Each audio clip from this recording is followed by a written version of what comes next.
Monsieur le vérificateur général du Sénégal, Madame le contrôleur financier, Mesdames et Messieurs les secrétaires généraux des ministères, Mesdames et Messieurs les gouverneurs de région, Mesdames et Messieurs les directeurs généraux et d'administration centrale, Mesdames et Messieurs les présidents de conseil, directeurs généraux et directeurs d'entités du secteur parapublic, Mesdames, Messieurs. Je voudrais tout d'abord vous remercier d'avoir répondu à mon invitation pour participer à cette première conférence des administrateurs et managers publics, quand, dans l'histoire de l'État, c'est un rendez-vous inédit. Inédit par son format qui réunit l'ensemble des structures publiques et parapubliques autour du président de la République, du Premier ministre et de son gouvernement. Inédit aussi par l'esprit qui le sous-tend. Cet esprit est celui d'une réflexion collective sur la rénovation de notre gouvernance publique et sur les voies et moyens de porter notre pays vers la transformation systémique que nous souhaitons. Dès ma prise de fonction, le 2 avril 2024, j'ai souligné l'impérieuse nécessité de repenser notre gouvernance et de réinventer notre administration, de sorte qu'elle puisse répondre de façon optimale à l'ambition que nous portons pour le Sénégal. Cette ambition a pris forme dans la vision Sénégal 2050, présentée le 14 octobre dernier et qui constitue désormais la boussole de l'action publique. Pour rappel, la vision 2050 est articulée autour de 4 axes stratégiques. Le premier axe, économie compétitive et création d'emplois. Le deuxième, aménagement durable des territoires et développement. Le troisième, capital humain et justice sociale. Le quatrième, bonne gouvernance et engagement panafricain. Vous noterez avec moi que le capital humain et la bonne gouvernance se situent au cœur de cette transformation. Je salue donc l'engagement constant de tous les agents publics, fonctionnaires comme non fonctionnaires, dont le dévouement quotidien fait vivre l'esprit républicain.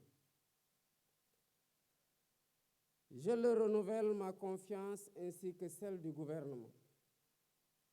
Je souhaite également souligner le rôle crucial des cadres, dirigeants, pièces maîtresses de la haute fonction publique, qui secondent le président de la République et le gouvernement dans l'élaboration et la mise en œuvre, ainsi que de l'évaluation des politiques publiques.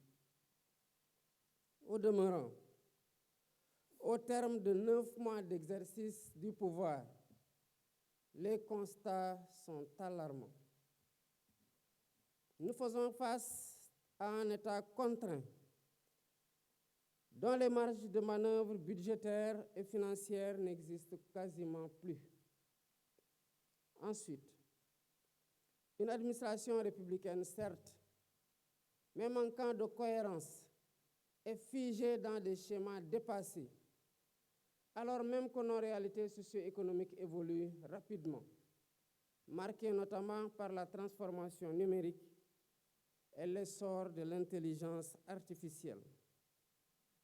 Puis, un secteur parapublic hypertrophié, doublonnant souvent avec l'administration centrale, qui est budgétivore et dont la contribution aux dividendes de l'État reste trop faible. Enfin, des services publics complexes et coûteux qui limitent l'efficacité des politiques publiques, éternissent l'image de l'État. Dès lors, il est impératif de refonder notre administration pour la rendre plus moderne, plus proche des citoyens et plus efficiente dans ses missions. C'est l'objectif même de cette conférence des administrateurs et managers publics, qui se veut un cadre de dialogue, de réflexion et d'orientation stratégique. Mesdames et messieurs, pour ancrer cette volonté de modernisation, il est essentiel de rappeler les 3 principes directeurs qui régissent la fonction publique.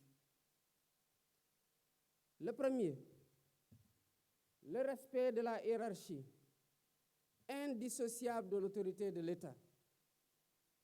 Le deuxième, la primauté de l'intérêt général, incarné par le président de la République et le gouvernement, eux-mêmes investis de la légitimité populaire. Le troisième, la solidarité gouvernementale, principe fondamental qui exige un respect total envers les membres du gouvernement et envers l'institution gouvernementale elle-même. Je n'entrerai pas dans les détails des attributions institutionnelles.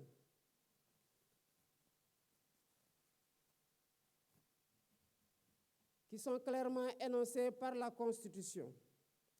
Mais je rappelle que celle-ci doit demeurer un livre de chevet pour tout responsable public. J'insiste néanmoins sur l'importance capitale du respect dû aux membres du gouvernement, institution collégiale et solidaire, seul responsable devant le président de la République et l'Assemblée nationale. Par voie de conséquence, les dirigeants des administrations centrales et des entités du secteur parapublic relèvent de l'autorité du Premier ministre, lui-même chef de l'administration, et des ministres et secrétaires d'État. C'est un impératif de bonne gouvernance. Toute décision importante, qu'il s'agisse de recrutement, de budgétisation, de contractualisation ou de partenariat, doit être validée par l'autorité ministérielle et interministérielle compétente.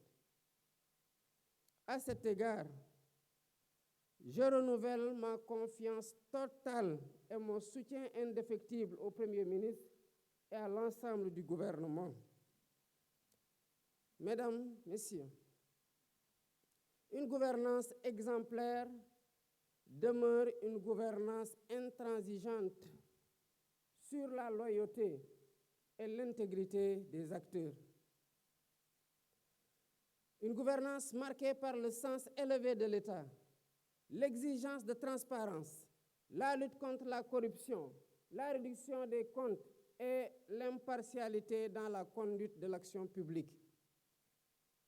Sous ce rapport, l'adoption prochaine d'une série de lois sur la transparence dans le but d'améliorer durablement la gouvernance publique traduit une volonté politique soutenue de créer dans le secteur public un environnement sain, propice au travail de qualité, au service du bien-être des populations, quelle que soit leur localité de résidence. Afin de mieux répondre aux attentes de nos populations et stimuler le développement local, nous allons dès cette année 2025 activer les pôles économiques, assises stratégiques de la territorialisation des politiques publiques. Je souhaite instaurer une gouvernance de proximité, attentive à chaque collectivité territoriale, apte à déployer des politiques équitables dans l'hydraulique, l'électrification, la santé, l'éducation et la formation. Lors du Conseil des ministres du 16 octobre 2024, j'ai rappelé que la performance de l'État se mesure à la cohérence de ses méthodes et à l'efficacité des interventions. En particulier, pour accompagner l'industrialisation de nos territoires, et le développement de filières stratégiques créatrices d'emplois. Dans cette optique, je signale l'importance de la refondation de l'action des pouvoirs publics qui doit être conforme aux besoins et aspirations des populations, en repensant la déconcentration et en revitalisant la décentralisation. Repenser la déconcentration, c'est évaluer la mise en œuvre de la charte de la déconcentration de 2020. Repenser la déconcentration, c'est évoluer vers une nouvelle doctrine de déconcentration plus avancée qui impulse un État central cohérent dans son organisation et ses processus de prise de décision et d'action. Repenser la déconcentration, c'est développer un État territorial performant, mieux coordonné avec ses services, restructuré et optimisé, dirigé par des autorités administratives, gouverneurs, préfets, sous-préfets, autorités administratives davantage responsabilisées et évaluées annuellement sur la base d'objectifs assignés. À ce titre, je demande au Premier ministre de définir un nouveau dispositif d'approfondissement de la déconcentration au sein des ministères et au niveau territorial.